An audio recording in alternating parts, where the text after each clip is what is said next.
ये किसने कहा आपसे आंधी के साथ हूं? ये किसने कहा आपसे आंधी के साथ हूं? मैं गोडसे के दौर में गांधी के साथ हूं। इस राष्ट्रीय अधिवेशन में पूरे भारत के एक एक छोर से, एक एक राज्य से आए हुए कांग्रेस पार्टी के जो तमाम सदस्य यहां पर उपस्थित हैं, मैं आपकी ऊर्जा को सलाम करता हूं और मैं आज जो प्रस्ताव पेश हुआ है उस पर बात करने के लिए आपके बीच में खड़ा हूं। एक ऐसा मुश्किल दौर है जब सत्ता में बैठे हुए सत्ताधीशों ने नफरत को अपना परमानेंट हथियार बना लिया हो। ऐसे समय में कांग्रेस पार्टी देश के हर कोने में जा करके मोहब्बत की बात कर रही है, प्यार की बात कर रही है। और इस जो कार्यक्रम का नाम है वो न्याय पथ है। न्याय पथ यानी कि इंसाफ का रास्ता।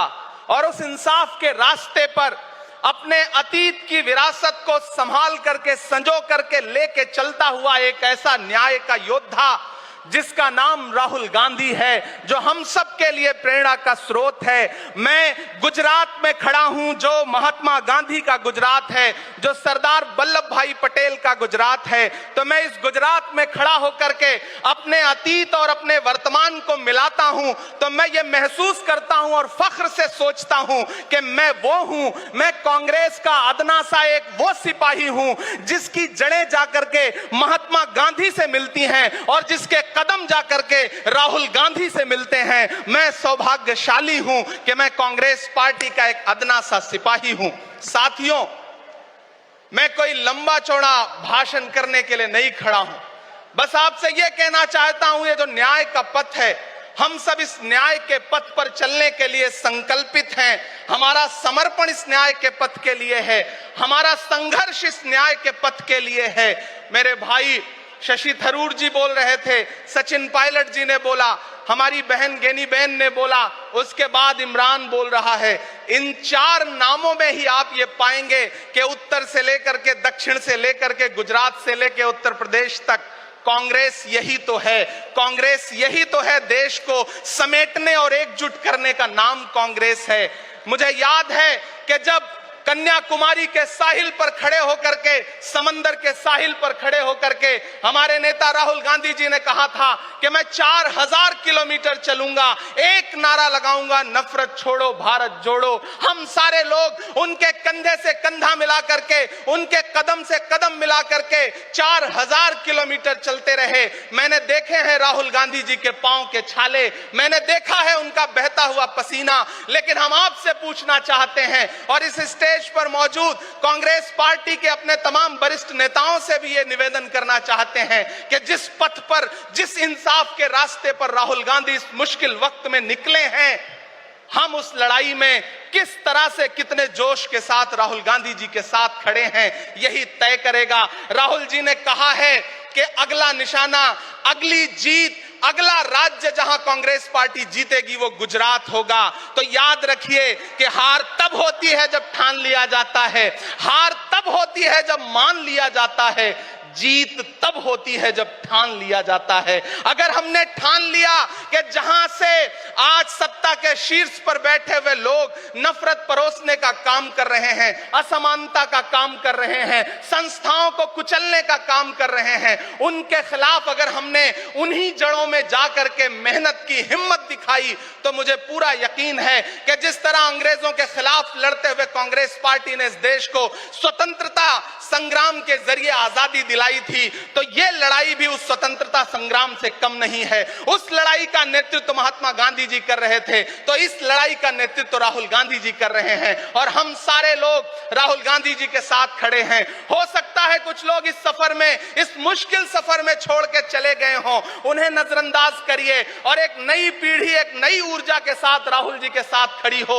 मैं तो कहना चाहता हूं कि कांटे गुल के साथ नहीं चल सकते हैं, बुज़दिल खुल के साथ नहीं चल सकते हैं। रास्ते में जो छोड़ गया उसे जाने दो, सब राहुल के साथ नहीं चल सकते हैं। आप सारे लोग, हम सारे लोग और इस देश के लाखों लाख करोड़ों करोड़ लोग राहुल गांधी जी के साथ खड़े हैं। और यहां खड़ा होकर के इस देश के पिछड़ों को, आदिवासियों को, दलितों को, अल्पसंख्यकों को मैं सबको भरोसा दिलाते हुए इतना कहना चाहता हूं कि मेरे भाई, कांग्रेस ये जो आपकी असली लड़ाई लड़ रही है, मुझे वो दिन याद है कि ये सरकार जब एक बिल लेकर के आई तो रात के 3 बजे भी आदरणीय सोनिया गांधी जी राज्यसभा में मौजूद थी इस देश के लिए, इस संविधान के लिए लड़ाई लड़ने के लिए। और राहुल गांधी जी भी लोकसभा में मौजूद थे उससे एक दिन पहले।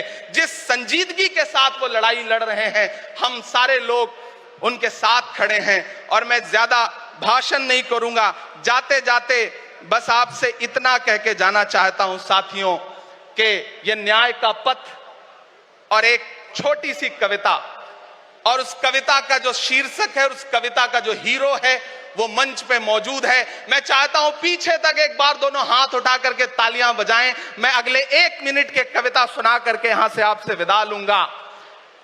कन्याकुमारी से जो सफर शुरू हुआ था वो अहमदाबाद तक लगातार जारी है और आगे भी जारी रहेगा।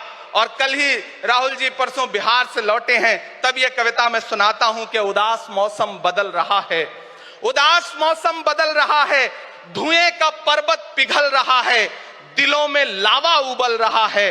सुबह सुबह जब हुजूम लेकर सफर पे निकले तो यूं लगे है कि जैसे सूरज निकल रहा है।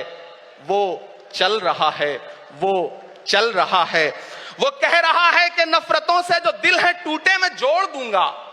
एक नारा नफरत छोड़ो भारत जोड़ो, एक नारा नफरत के बाजार में मोहब्बत की दुकान खोल ली है।